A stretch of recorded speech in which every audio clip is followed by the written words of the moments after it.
Hello all, Jeff here with a new video. Welcome to my second part of the January update, and it is the Barrett-Jackson car pack.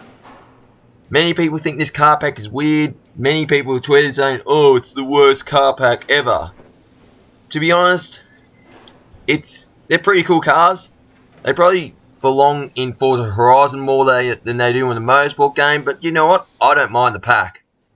And we'll showcase each car from worst PI to best PI. So first off, we have the 1932 Ford Roadster Hula Girl. It's a cool little hot rod, this thing.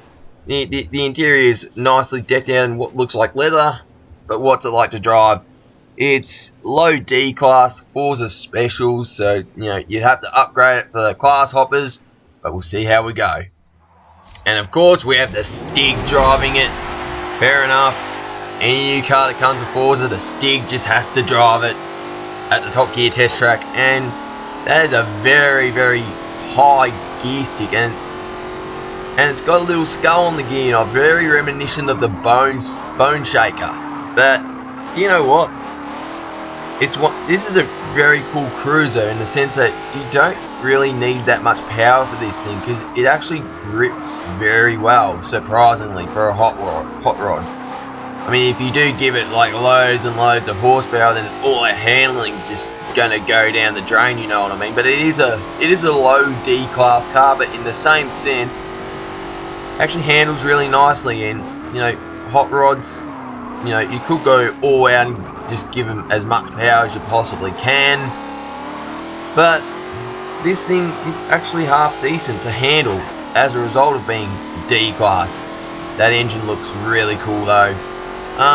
This thing is supercharged, by the way, believe it or not. It looks like it's got 3 carburetors on top of the engine as well, so you know, yeah, it's a car from what, 1932, but it's still pretty cool nonetheless. And this thing only has 3 gears, but then again, very old car. So as we go into Gambon, is it gonna go under 1 minute 30? Only just. Anyway, next up we have the 1975 Ford Bronco Barrett-Jackson edition. So you may be wondering, why is this in Forza Specials when you got the regular Bronco in Vintage Off-Roaders? First of all, Vintage Off-Roaders is E-Class 300, and this one has too much power for that division. However, it's actually a half decent car, like in stock trim that is, so let's check it out. Yes, I know, it's an SUV. SUVs don't belong in Forza Motorsport. But you know what, it might give me another useless car challenge, so you just never know. Like, I mean, this car has a bit of body roll, but it doesn't have any trouble rolling in bone stock trim at least. It might be a bit of a problem when you give it loads of horsepower, but time will tell when I start upgrading this thing, if I decide to take this to A class. You know, being a new DLC car probably isn't banned from multiplayer, but in the same sense, look how high the thing is. It's got some cool rims on it, but yeah, the ride height of this thing is ridiculously high. It actually kind of helps with the handling. If it was a bit lower, then yeah, you probably would get a heap of body roll. And you know, the big exhaust pipes hanging out just behind the rear tyres. You got a bit of a tarp there, so a bit different to the regular Bronco that's already in the game. This kind of reminds me of the Parnelli Jones Big Ollie Bronco. That'd be cool to have in Forza, but probably won't happen now. But it'd probably be more suited to Horizon because you know you can do off-road stuff there. Anyway, penultimate corner. What time can this thing do? Can it beat the Hula Girl? Yes, it can, just. So next up, we have the 1970 Plymouth Hemi Cuda Convertible Barrett-Jackson edition. This car is not a Forza Special. It's in classic street muscle. The existing Cuda we already have in the game is in historic road racing, but this one, classic street muscle. It's weird that it's in a different division to the other Cuda. But what's it like to drive? Let's have a look. And being a convertible, it's a bit disappointing that we can't drive it with the roof down. Something like Turn 10 Playground Games needs to fix when they add convertibles to the game, the ability to have the roof down while you're driving. It'd be nice. But I do like the vinyl roof on this thing. It looks, you know, very distinctive, and probably a lot more distinctive if you're playing on Xbox One X like I am now. But this thing is actually surprised me. I thought this car would have absolutely no grip, no handling whatsoever. But homologation kind of playing a hand here for the bone stock Cuda convertible. Stops alright. In the hammerhead, that's pretty good as well. Very surprising for a big American muscle car, but yeah, handling alright. So, and I'm pretty sure, oh, I could be wrong. I know Classic Street Muscle and Historic Road Racing have the same homologated PI, but they both differ in tyre size you can have. But for this purpose, this Cuda is actually really good fun to drive. I mean, it might be handy for C-Class, you just never know. So, yeah, there's no race cars in this car pack. People will be disappointed about that, but you know what? Some of these cars are actually really good to drive. So, next up, we have the Plymouth 1959 Plymouth Atomic Bubble Top. This thing is pretty cool. Kind of reminds me of the Fallout car from Forza 6 with that bubble top over the driver's head. But yeah, we'll see what it's like to drive. Now apparently this thing took over 18 months to build. This sold at Barrett-Jackson Scottsdale 2011 for $71,500. You think it'd be worth a fair bit more, but you know, it's pretty cool. It's very neat. It's got the fins very reminiscent of the late 50s cars at the time. The taillights, they're pretty cool as well. This thing has 8 carburetors, believe it or not. That is just crazy. And just look at the Stig in the thing. You can see him in all his glory. And we go in the in-car cam. Well, his legs are being chopped off. Poor Stiggy. Alright then. If you want, that's another thing. If you want to get your legs amputated, buy one of these, because you'll be in a wheelchair for the rest of your life after driving this thing, and you don't even have to crash it. But the Stig is carrying on like a Stig always does. But yeah, and you know, the skinny front tires doesn't really help with the handling. But then again, what can you expect with something that looks this mental?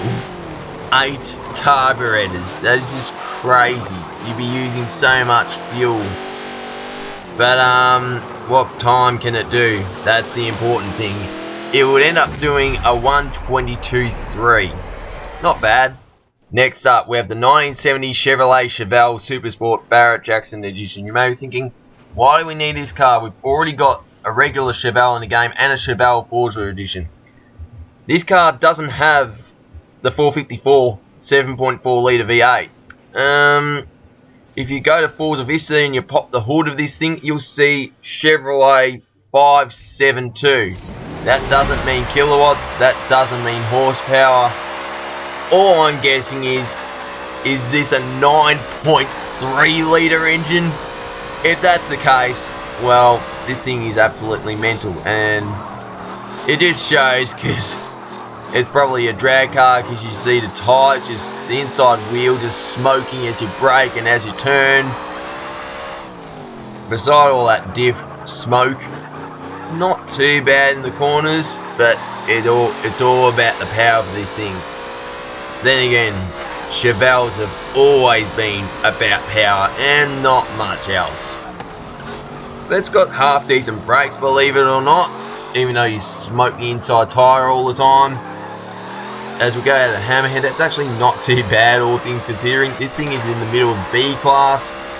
It's a Forza Special, ineligible for Classic Street Muscle because that division max PI is C Class 500, and this car has way too much power for that division, and to restrict it would just be a complete waste of time. If it's true, if the case of having a 9.3 litre engine is true. But we'll see what kind of time this thing does.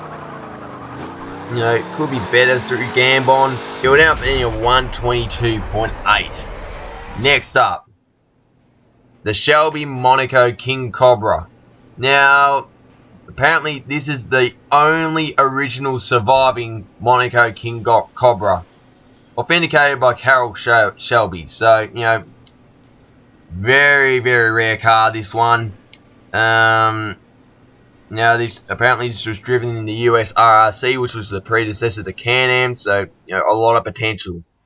Now, apparently, this was raced as development for the Ford GT40.